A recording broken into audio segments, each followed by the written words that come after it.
We have just 8 more days for over 80 million Ghanaians to decide the fate of the Republic of Ghana. Who gets to win votes?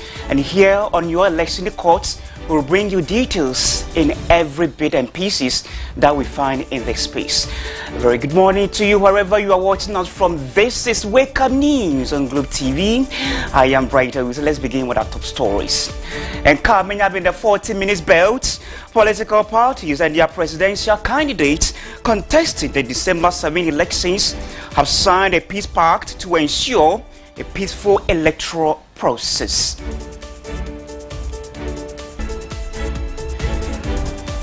Meanwhile, the National Election Task Force has reaffirmed its commitment to peaceful December polls. The University of Energy and Natural Resources grant award ceremony said to empower students.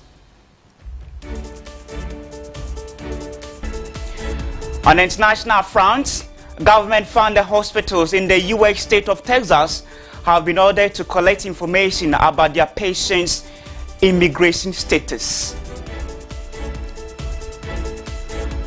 And coming up in sports, reports indicate that Black Stars head coach Otuado has requested additional backroom staff in his technical report submitted to the Ghana Football Association Executive Council. Details of these stories and many more coming up shortly in the next 40 minutes if you spend your time with me.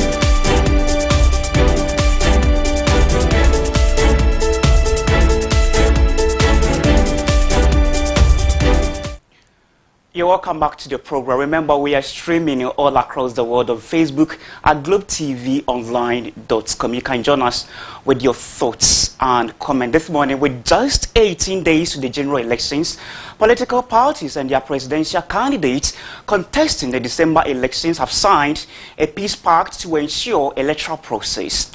The parties and their candidates are committed, to maintaining peace before, during, and after the polls. Now, speaking at the signing ceremony in Accra on November 28th, Dr. Mahmoud Bawumia, the flag bearer of the New Patriotic Party, appealed to political parties, the media, and the security agencies to preserve peace during and after the elections. He stressed the need for all actors to ensure peace, emphasizing that Ghana has always passed the test of democracy during election. Ghana has been a model democracy and an inspiration to many across the African continent and beyond. This feat is not by chance. It is due to the continuous efforts of our leaders, institutions, and citizens who understand the value of peace as the bedrock of national progress. In this light, it is fitting for us to show appreciation to the National Peace Council, the Institute of Democratic Governance, IDEG, and all who worked tirelessly to ensure we are here today. As we acknowledge the efforts of others, we must also endeavor to contribute our due. That is why the signing of the 2024 Presidential Peace Pact is profoundly significant. Every general election in Ghana since 1992 has had its own dynamics, and the stakes are always high. But we have never turned our backs on democracy, because that is the path we have chosen for ourselves. and it is the right way to go. Admittedly, democracy goes beyond periodic elections. However, in relatively young democracies like ours, every election presents an opportunity to reaffirm our commitment to the Constitution and the rule of law. So far, each time we head to the polls, we have passed the test. We have shown that it is possible to rise above our differences and unite for the sake of our... The flag bearer of the National Democratic Congress, John Dramani Mahama, stressed the importance of concrete actions to back the commitments made in the peace pact for the 2024 elections, warning that words alone are not enough. He highlighted the mistrust and insincerity among stakeholders could undermine the effort to ensure peaceful elections. However, it is all well and good for us to commit to peace and recite beautiful platitudes. All the efforts at building peace before, during, and after the 2024 elections would come to naught or be undermined if there is mistrust and insincerity. Mistrust is built through a mismatch between words and gaslighting on the part of those in authority. There is reason to be concerned that the signing of this pact, though well-intentioned, could amount to nothing if it is not followed by concrete actions to guarantee the peace by the stakeholders and government.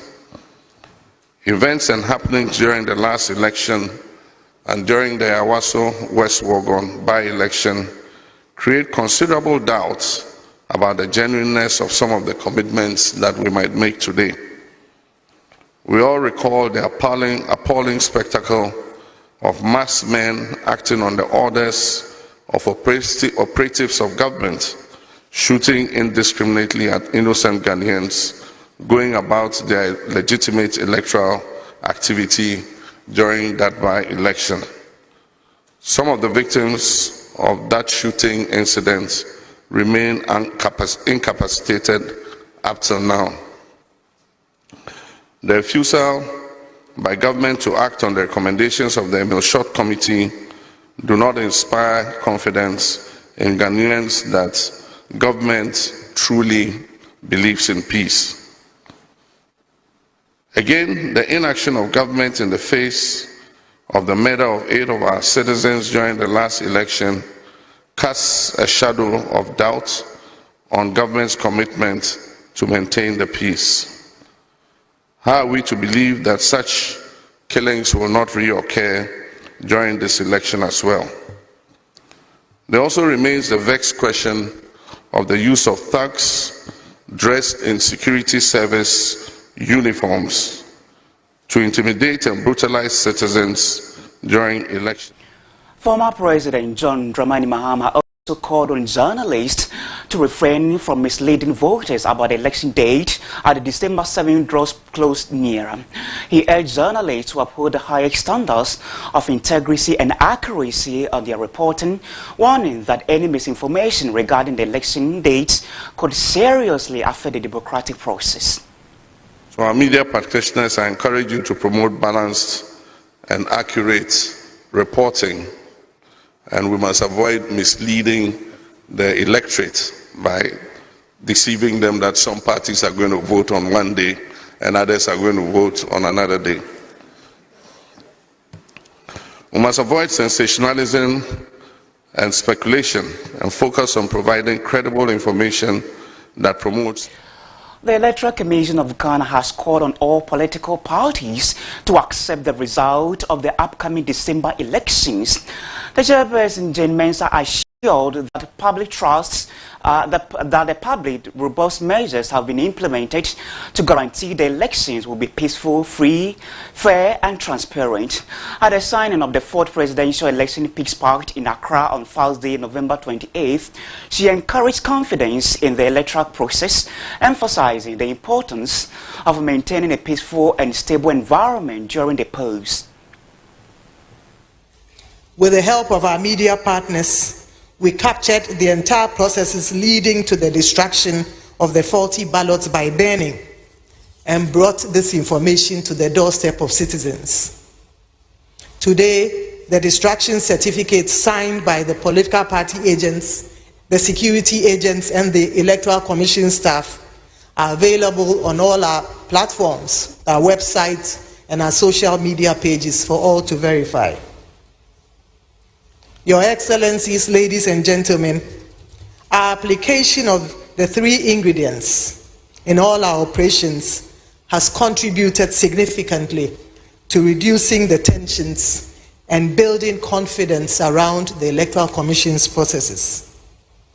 As a Commission, I assure you that we will continue to apply these ingredients of transparency, responsiveness, and inclusiveness in all our activities through to the election day and beyond. On behalf of Still on election-related matters, the National Election Security Task Force has reaffirmed their commitment and readiness to ensure peace and security before, during, and after the December polls. At an engagement with the business community and the private sector on Thursday, the Comptroller General of Immigration, Kwame Esuatachi, pledged his outfit's commitment to prevent miscreants from entering the countries to disrupt the peace of the country. As Ghana prepares for the December 7 elections, the National Election Security Task Force has been engaging with various groups to brief them on security measures in place to ensure peaceful elections. At a meeting with the business community and the private sector, the Comptroller General of Immigration, Kwame Esuatachi, assured their commitment to ensure peace before, during, and after the elections. We are to maintain peace before, during, and after the elections.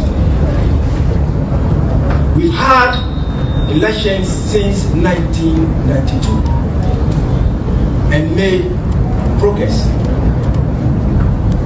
We want to assure you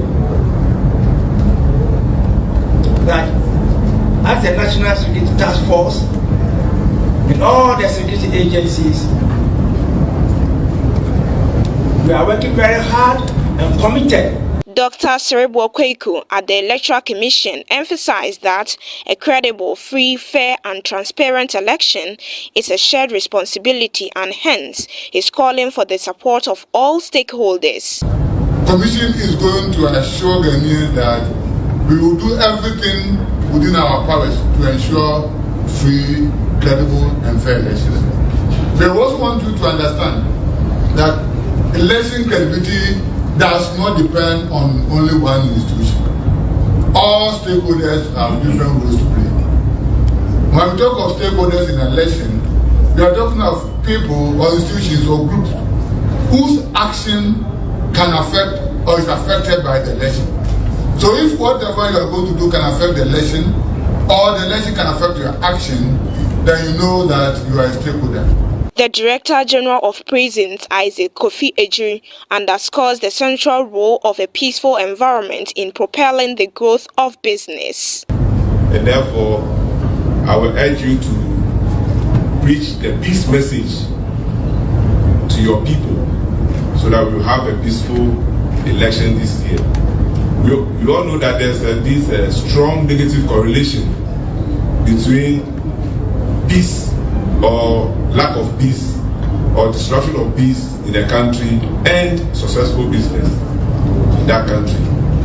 The more we lack, or the more we plunge ourselves into confusion, the more we also lose as businessmen and women. President of the Association of Ghana Industries, Dr. Humphrey Ayimdake, pledged their support to maintain peace before, during, and after the December 7 elections. We will pledge our support first and foremost to vote as citizens. Secondly, to call by your toll-free lines where we see situations that are untoward. We could call, and then your team could be supportive in doing what is needful. And finally, we pledge our support that will support you through this very engagement. And this innovation shall be repeated and make our nation great and strong. Thank you. should entrust your election security task force as they are in the bid to ensure election security here in Ghana.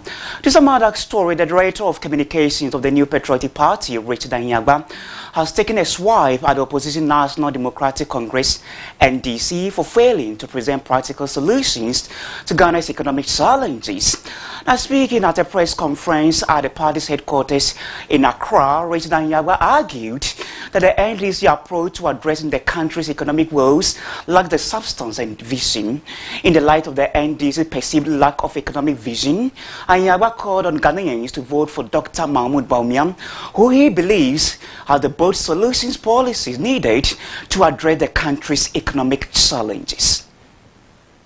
Expanding digital infrastructure to promote a tech-driven economy is the cornerstone of his vision. Dr. Bawumia emphasizes initiatives like e-government services, online commerce, and ICT training to boost Ghana's competitive edge. The Ghana card system will be further integrated to strengthen financial inclusion, transparency, and the delivery of government services for Ghanaians. The plan will expand digital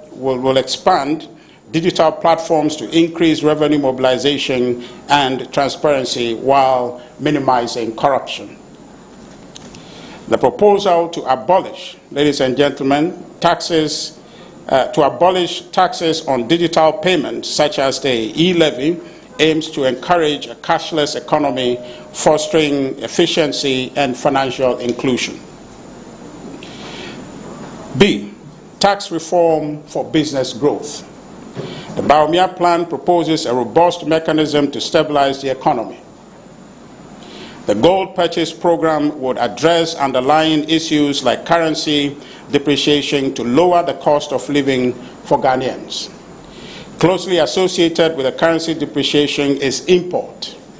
The Bawumia plan will escalate the implementation of the 1D 1F initiative, which is a significant undertaking to promote import substitution. The plan to introduce a flat rate tax regime and a historic tax amnesty for businesses and individuals. The flat rate tax code would increase domestic revenue mobilization through enhanced compliance. Still at the camp of the New Patriotic Party, the NPP's communication director, Richard Anyagba, has also assured Ghanaians that Dr. Mahmoud Bawumia will strengthen the free SHS policy if elected president.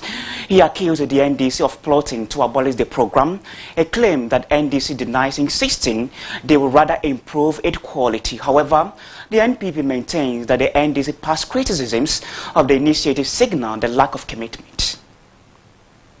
The free SHS policy has expanded access to education for generations of Ghanaians and many more to come by eliminating the cost barrier that hitherto had excluded many thousands, if not millions, from accessing secondary education. Technical and vocational training.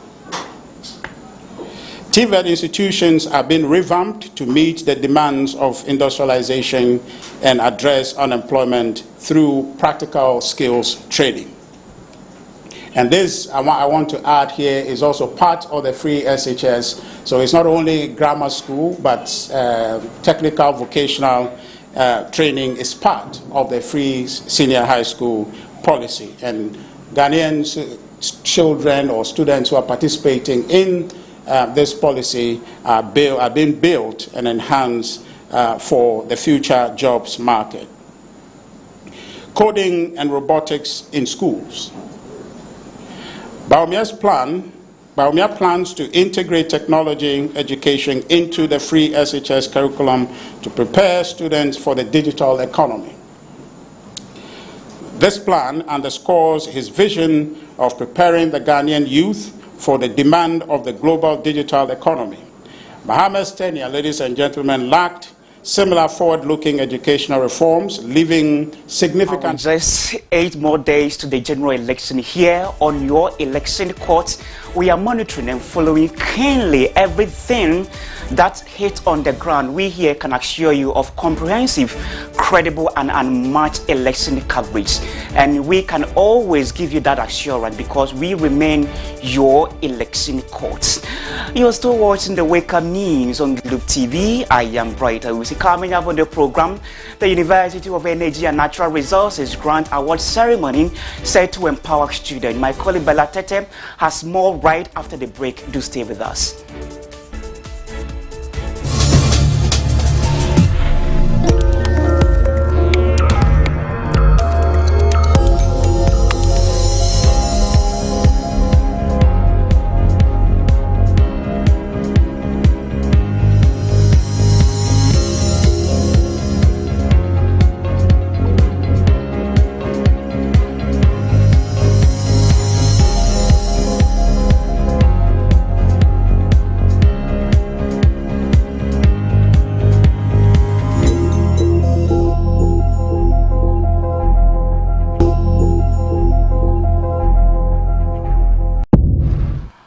You're welcome back to the program. Remember, we are streaming on Facebook at Globe TV GA. You can join us with your thoughts and comment. And for more news, you can log on to our website at globetvonline.com. To the Bono region, the University of Energy and Natural Resources, has held its inaugural Grants Award ceremony aimed at fostering a culture of research and scientific inquiry among students. My colleague Bella Tete has more.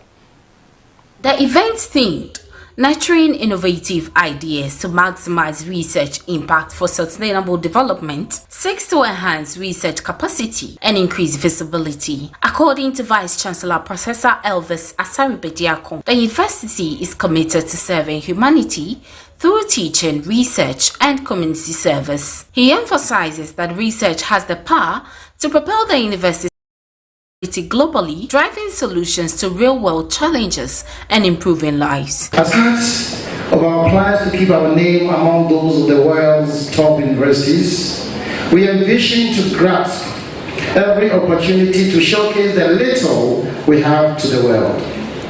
One of those little things we have to show the world is a key spark plug of a university without which the university engine of progress cannot start. I'm talking about research.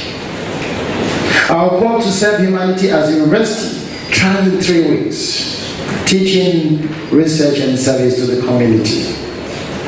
Of the 3, research has the inherent power to propel our visibility to the world. Research goes beyond borders to touch lives, heal diseases, and provide solutions to life's challenges. The head of the Center for Grants, Research and Innovation, Dr. Peter Samfo, emphasizes the importance of the ceremony's theme. He notes that the theme aligns with the center's mandate and primary responsibility to create a conducive research environment that fosters innovation and productivity. Dr. Samfo stressed the importance of providing funding support to ensure that innovative research ideas are not lost due to financial constraints. This finding out or looking for something is called in lay terms search, but in scientific terms research, which is a doubling of the effort and methodology of natural everyday search. We are gathered here because of the latter, which is a pillar on which a university stands, without which it loses its relevance. This aligned with the university's core mission and was anchored in the strategic thrust 3 of the Vice Chancellor's vision statement, thus, and I quote, to increase research capacity for enhanced visibility and internationalization, end of quote. Guest speaker Dr. Samuel Duchi underscores the vital role research plays in providing real-world solutions. He pledged commitment to supporting researchers in scaling up their initiative, emphasizing the importance of collaboration and funding in driving innovation and impact. I am very happy to announce that we have facilitated and supported the government of Ghana through the ministries and agencies in securing over 143.2 million United States dollars to deliver on climate and environment projects in Ghana. HATOF is dedicated to supporting innovation that drive future and sustainable development. We believe that research and innovation are the twin engines that power progress towards the world that is economically viable, socially inclusive, and environmentally responsible. That is by nurturing innovative ideas and maximizing research impact, we can create a lasting solution to our world. From the Bono region, the Food and Drugs Authority has expressed its readiness to undergo audits by local international bodies to validate its actions concerning the alleged distribution of unwholesome rice to senior high schools. The FDA has faced criticism for allegedly failing to conduct due diligence before extending the best before date for over 22,000 bags of 50 kg rice imported by Lamens Investment Africa Limited. Speaking at a news conference on Tuesday, the FDA's Chief Executive Officer Dr. Delise Mimi Dako said that all approvals granted were in strict adherence to regulatory standards and best practices. Dr. Dako explained that the FDA followed international best practices for food safety, including the management of use by date, expiry date, and best before end date. She emphasized the FDA's commitment to transparency and safeguarding public health amid the ongoing scrutiny. Subject to repeat of all analysis and considered before a re-extension will be considered, if at all. Subsequently, storage compliance inspections were conducted by the Kumasi FDA office, and during that time they identified some damaged bags of rice with the presence of some weevils. The importer's attention was drawn to this by the officers, and subsequently the importer sent a letter dated 22nd January 2024 inviting the Plant Protection and Regulatory Services Directorate, PPRSD, or the Ministry of Food and Agriculture, to assess and possibly determine whether the warehouse needed to be fumigated. The FDA follows international best practices for food safety, including use by dates, which indicates safety, and foods must not be consumed past a use by date. Expiry date, which indicates both safety and quality. Expired products are unsafe and should be disposed of. Addressing concerns about the rice in question, Dr. Dako assured the public that comprehensive testing and verification processes were conducted before its release. The FDA Enforcement Department, as its practice, was also tasked to take samples for subsequent confirmatory analysis should the need arise. The FDA acknowledges that the importer made a part payment of the fine imposed on January 3, 2024, alongside a commitment to settle the remaining balance. It is important to emphasize that accepting part payment does not in any way undermine the FDA's regulatory mandate. Instead, it allows enforcement actions to continue without delay while ensuring compliance with outstanding obligations. You're watching the news here on Globe TV. Coming up on the international front, government-funded hospitals in the U.S. state of Texas have been ordered to collect information about their patients' immigration status. We have more international stories coming up after the break. To stay with us.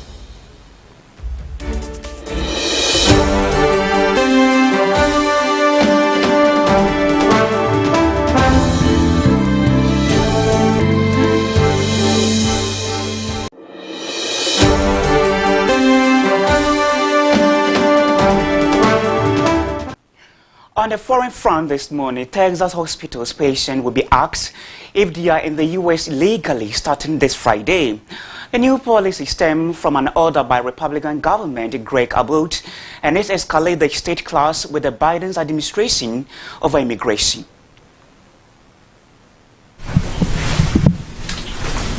"51-year-old Celia Escovedo cleans other people's houses every day from dawn until dusk. As a single parent, I have to do the work of a mother and a father. I also have grandchildren I'm raising. The work can be grueling, and Escovedo fears an accident or illness could send her to the hospital, where starting this month, she'll be asked about her immigration status. She's an undocumented immigrant from Mexico. And now, by order of the Texas governor, that information will be collected by hospital workers and shared with state authorities. Hospitals in the United States are required by federal law to give emergency medical treatment to anyone who needs the help, regardless of whether they can pay or of their immigration status. That remains unchanged here in Texas. But undocumented immigrants who need help in Texas will have to take on a new possible risk. Pues el riesgo de la deportación. That's the risk of deportation, Escovedo says, amplified by President-elect Donald Trump's promise to deport millions after he returns to the White House. Have all the hospitals said how? Gloria Leal leads the League of United Latin American Citizens of Texas and opposes the hospital policy. The concern for LULAC is that undocumented will not visit the hospitals or obtain care. People can die. But she fears this is only the beginning of more anti-immigrant policies to come. Thank you very much. Wow. She says, for more international stories, you can log on to our website at globetvonline.com. Coming up in sports, reports indicate that Black Stars head coach Otuado has requested additional backroom staff and his technical reports submitted to the Ghana Football Association Executive Council. We have details coming up shortly. Don't go anywhere.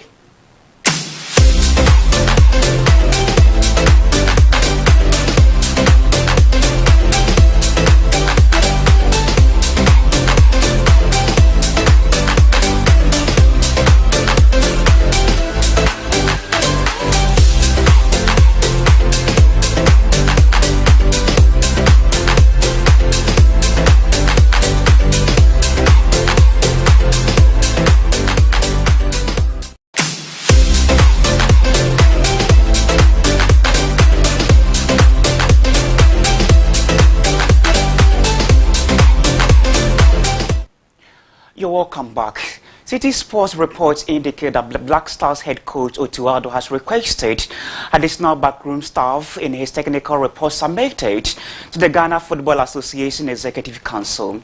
The GFA ESCO summoned Otuado to a meeting to review the Black Stars' performance in the recently concluded 2025 AFCON qualifiers. Among the report details that have emerged from Otuado's technical report, the former Borussia Dortmund assistant admitted that injuries affected the team's performance during the qualifiers, and his belief that the team performance did not match home result for the Black Stars. He also indicated in the report that he needs additional backroom staff moving forward with the 2026 FIFA World Cup qualifiers coming up in March 2025. Otuado's backroom staff, including assistant coach John Pistol, has come under intense pressure for their role in the Black Stars' woeful performance.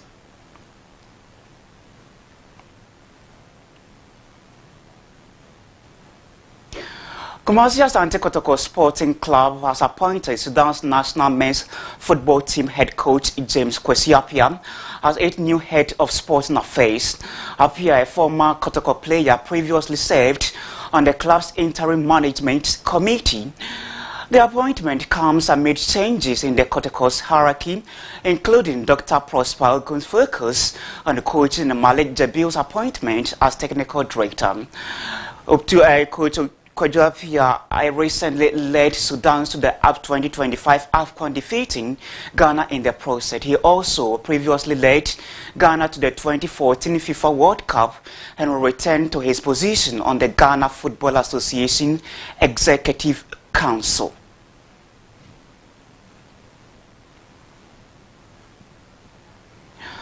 On the foreign side, Ruben Amorim begins life at Old Trafford with a Navy victory over Bode Glimt as Manchester United held on to win after a subtle tactical tweak at halftime, which saw his side revert to a black 4 out of possession. Let's take highlights of the game. Welcome along to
Manchester United boss Ruben Amorim also explained that the match winner Rasmus Højlund must do to improve as a striker in his system after scoring 2 goals to win the game against Bodo Glimt in the Europa League, having also had a hand in the first goal scored by Alejandro Garnacho.